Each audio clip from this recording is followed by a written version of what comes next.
even though you didn't get to have them as long as what you had in mind, or see all the great moments in front of them that you never got to see.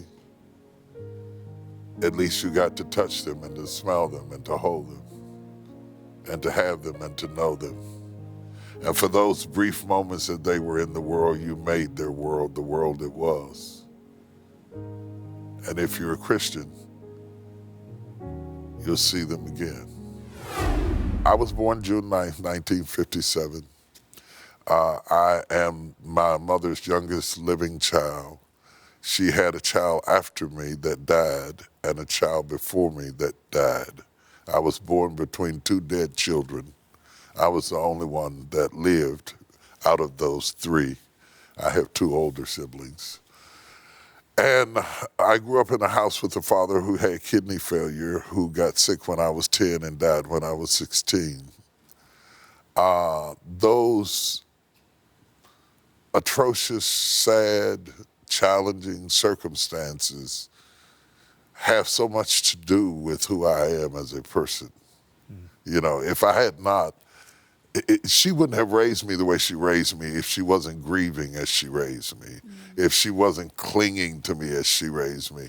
I wouldn't be a caretaker if I hadn't grown up in a house with a kidney machine. I could run a kidney machine and couldn't ride a bike. So this whole notion of taking care of hurting people is in my DNA. My goodness. Yeah, it goes all the way back to my childhood, climbing up on a hospital bed to shave my father when he was sick, or clean him up or dress him or whatever. And so as I sit here today with a ministry to hurting people, it's only fitting that I would write a book called Crushing, because I have been crushed. You know, life is crushing. Periodically, it's necessary. Christ was crushed. Grapes are crushed in order to become wine, and the goal is the wine. The goal is, what do you have left, not what did you lose? And learning how to look to what is before you. The Bible said he despised the shame of the cross, but for the joy that was set before him, he endured the crushing because he knew the crushing was going somewhere. And I wrote that book to people who have been crushed, who are being crushed, not just physically, not just death, not just COVID-19, though that is a horrible thing we should talk about, but crushed in their heart. You know, if I cut my leg, I can get some medication for it, and I can take some pain medicine for it. If I stump my toe, I can get something and Band-Aid it up and put some painkiller on it, and I'll be fine. If I break my heart, there's nothing to take for it. And so many Americans are suffering from broken hearts, from family issues, from parental issues, from domestic issues, from family issues, and we have to paint a happy face on because we're Christians. And this is the way we look. We're Christians, you know, with our crosses around our neck, never knowing that our crosses are in our lives. Jesus made the toughest altar call that's ever been made. We make altar calls today. God will turn your life around. I don't care how low you are, he'll pick you up. He'll get you together again. If you come to Jesus right now, he'll heal your marriage. He'll bring you through. That's not the altar call Jesus made. Jesus made this altar call. Pick up your cross and follow me. What?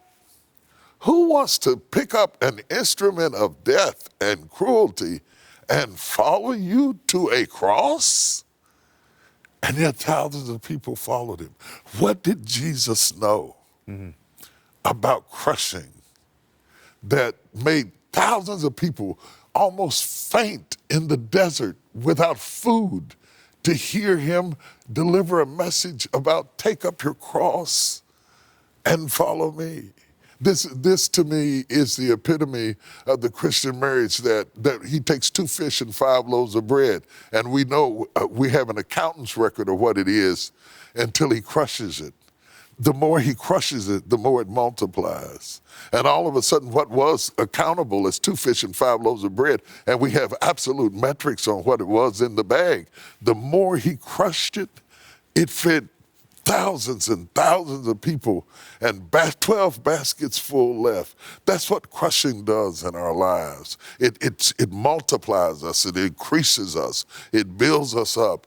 And it makes us more than we would be had we had sat in the lap of luxury and had everything go well. Okay, let me see if I understand so far. So bad is good. Yeah, it was good for me that I have been afflicted. The more they afflicted them, the more they grew. You're only strong because of the weight that's been put on you. Right. You wouldn't be the man that you are today if you hadn't suffered and endured and agonized and put up with stuff and went home and beat the wall and cried in a pillow to stand up to be who you are. People see you on stage and they think, oh, you're Matt Crouch, you're Paul's son. You've always had it good. Nobody has it good. I don't care where you live or what you drive. Nobody makes it through this life without pain. The call to take up the cross doesn't stop with a zip code. Right. It's a universal call from a God who was able to stop the cross, but allowed it to continue because redemption came through it. Help us understand that unique dichotomy of what God's doing with this crushing. It's a real tough thing to explain, and I want to hear you. First of all, I learned is never try to make sense of it while you're in it. Okay. You have to focus on surviving it, not understanding it. Because the crushing is so intense and so personal and so deep that you only understand in retrospect. When you look back at it, you say it was good for me. It's over now. It was good. Well, not while you're in it, but after you're through with it, it was good for me that I've been afflicted. The idea of crushing the grape in its original state, it would only last one season. It would rot on the vine. But if you crush it and let it ferment, it would last for hundreds of years. My goodness. And there's something that happens to us when we are crushed that gives us resilience and tenacity that we wouldn't have. I was writing on that legal pad, and the Lord showed me a vision of people stomping on grapes, and then took me to the text that the seed of the woman would bruise the head of the serpent, and the serpent would bruise his heel. And when I saw Christ's bruised heel, they looked like the heels of somebody who'd been stomping on grapes. And I started to realize that on the cross, he stomped on everything that was against me. He moved every obstacle that was contrary to me. And that even though I go through things now, that he has borne the grief and carried the sorrows of it. He went before me to lighten the load of it and still suffered me to go through it. And I'll tell you why. What we don't realize is that it is exactly the pain we had that made us who we are. My goodness. It is exactly the neglect or the absence or I am so grateful for the teacher that said I couldn't write because that's why I could. It is the thing that opposes you in the weight room that causes you to build muscles. There it is. The resistance training. I don't need the weights to cooperate. I need them to resist me. My goodness. So when life resists you, you get stronger and you get wiser and you turn into something that can be kept and that will last. And I think it's so important when you talk about the suffering church in the book of Revelations at Smyrna, and he talks about frankincense and myrrh, the incense was roots that were crushed, and the aroma only escaped as the roots were being crushed. And there is an aroma that escapes your heart when you're crushed. People who have not been crushed cannot access their emotions well. Wow. They cannot verbalize or enunciate feelings well, and sometimes it's dangerous to give power to people who have no empathy.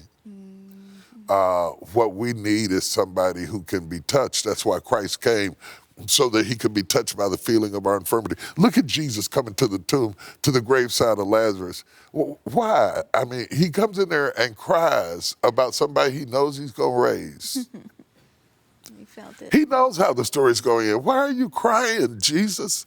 Mary's crying because she thinks her brother's gone. Martha's crying because you were not there. You come in the room with these people that are crying and you sit with them and you cry with them. Oh, that I may know him in the fellowship of his suffering. There's a fellowship, a koinonia, a camaraderie that happens when you walk in a room with people that are weeping and you dare to weep with them. We have fellowship. We drink from the same cup together. When we have fellowship in the suffering and we know that we are not alone. And I wrote this book because in my pocket, I think my cell phone's in my pocket, I've got 4 million people following me on Instagram alone. I've never had 4 million people following me around. That's not even to mention Facebook and Twitter, 4 million, and not to mention any of them. I can take a picture of us and 4 million people see it right now. Never had that in my life. That doesn't stop loneliness at all. Mm-mm. So we have all of these things that suggest intimacy, but deny intimacy. And it seems like the more people we bring in, the more we're left out. Mm. And the worst part about crushing is to be alone, you know? Yeah. And I wrote about crushing because people are worried. Mm. People are going off the edge. Yeah. I got a call the other night from a young man who told me that his granddaughter hung herself in her boyfriend's front yard on a tree. Jesus. You think that all of this fear and isolation and bad news didn't play into that on top of personal problems in life? Overwhelmed. And I think that crushing was meant to be a guide through the wilderness. Let's take a subject like divorce. Yes. That is a crushing. Yes. Some people can move on, find somebody new, and live happily with this new person. Another person can be bitter, angry, ugly, and die alone. Right. What did the one do right, and how can you be crushed and end up not turning into wine? Oh, that's a good question. That's such a good question. I hope my answer will match it. What we must realize when we go through divorce is that we are not grieving over the person, we're grieving over what we had in mind. Oh, oh man. Yeah. Out of 8 billion people in the world, there's nobody that could leave you, that would leave you so strung up that you'd spend 8 years in pain. It's not the person you can't get over, it's what you had in mind that you can't get over. Oh, come on with it. My goodness. And if we can let go of what we had in mind, we can discover what God had in mind for us. And the difference between the person who can't move forward and the person that can is how quickly we adapt to letting go of what we had in mind. My goodness. My goodness. Well, they say that the number one cause of divorce is unmet expectations. Yeah. As a man thinks, so is he. As a man thinks in his heart, so is he. I thought it would be this way. You know what's funny about that is we have expectations of people that they never agreed to. A lot of times we grow up planning a wedding without a groom, and we're just looking for somebody to play a role in a script that we already wrote. Yeah. My goodness. And a lot of times we say the same things, but we mean different things by them. I love you. You say I love you back. That doesn't mean we meant the same thing by I love you. My wife and I talk about going on vacation. And we're both getting excited. We're packing the bags. We're going on vacation. We're getting out of here. We feel like people on a runaway. We're laughing in the car. We're going on vacation. We're actually leaving. We're leaving. You know, we're so excited. The plane's going up in there. We're away. We're away. But when we get on vacation, I discovered that what I had in mind and what she had in mind was two different things. Evidently, you can relate to this. Evidently, you can relate to this. What I packed for and what I expected and what I was up for when we got on vacation was totally different for her. Her idea of a great vacation is not wearing makeup. You know, I don't have to get up at any particular time. I can sleep late. You know, so there she is in the bed. And there I am sitting at the bed, rolling my eyes at her thinking, I thought this was going to be a vacation. Yeah. Okay, this is not a vacation. You could have stayed in the bed at the house. Okay, and I'm totally frustrated. Even though we use the same words, we My expected two different things. My goodness. And so when you start talking about disappointment begins with the expectation that wasn't communicated, and you brought me in to play a role that I never got to read the script. My goodness. And if I didn't sign off on the script, you have to forgive me if I don't play the role well. It takes you years to figure out what you meant by I love you and what I meant by I want you to be my wife. What wife means to me has something to do with what my mother showed me, what I do or do not like about that. What wife means to me has a lot to do with what they were showing on TV during the time. It has changed in the last 20 years what it means to be a wife. So words don't ensure results because words require images. And I wish we could see pictures rather than words because the pictures are true to the vision you have in mind. And the word always falls short of the vision. Does that make sense? Yeah. Have you Totally. ever produced a movie at all? Have you ever done that? You've done a little bit of that. So you just fixed that one thing. The question was, let's use the example as a divorce. You know, you can do it right, you do it wrong. How do you do it right? You do it right by letting go of the fact you got to separate the person that left you with the preconceived idea that you had in your mind. And as soon as you can separate those two, you can move on. Someone that's stuck in bitterness. Let's do a hard one, the loss of a child. You've got somebody stuck and they're just bitter and angry at everyone and everything. What do you say to them? First of all, I've never lost a child. I won't say that I have. I grieve with you. I cannot imagine the inextricable pain that you must be going through. I respect that pain. I love my children. I cannot imagine one moment breathing. I would be so disappointed if I outlived them. And my condolences to you. But I also want you to manage that with the reality that somebody never had a child at all. Never got to put a diaper on them, never got to burp them, never got to hear them say mama, never got to take a picture of their first step. And even though you didn't get to have them as long as what you had in mind, or see all the great moments in front of them that you never got to see,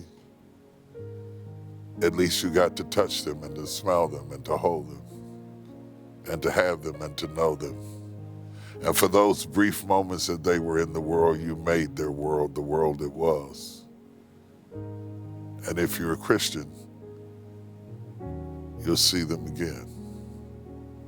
Until then, may the memories and the moments and the loving and the touching and the laughing and the stumbling and the toys left in the floor be the friends that comfort you, because you are an exceptional woman or man to have had an experience that other women are praying for and have never had a child at all.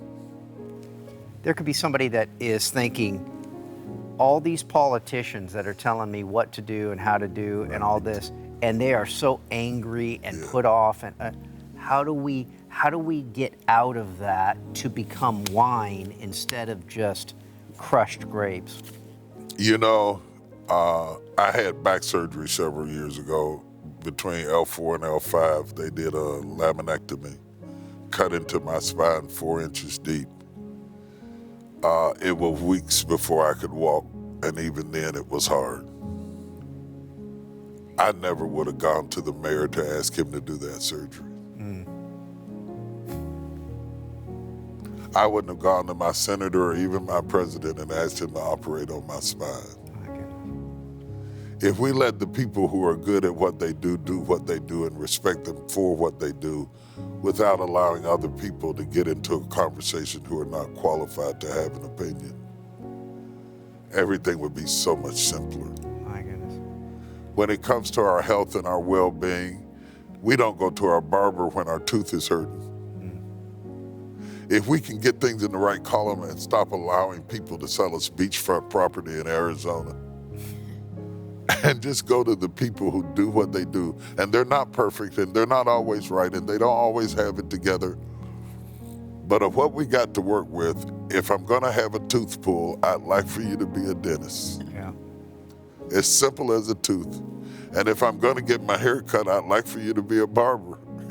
In the absence of truth, you remember, I can't remember what you call them, but in geometry class when we were like in junior high school, those little metal things you put down and you draw a circle. Yeah. You know what I'm talking about? Yeah. The whole, you could make the circle large or small. The most important thing wasn't the size of the circle, it was the steadiness of the point. If the point was right, the circle would definitely be right. You didn't have to be talented to make a circle if you got the point right. That point is truth.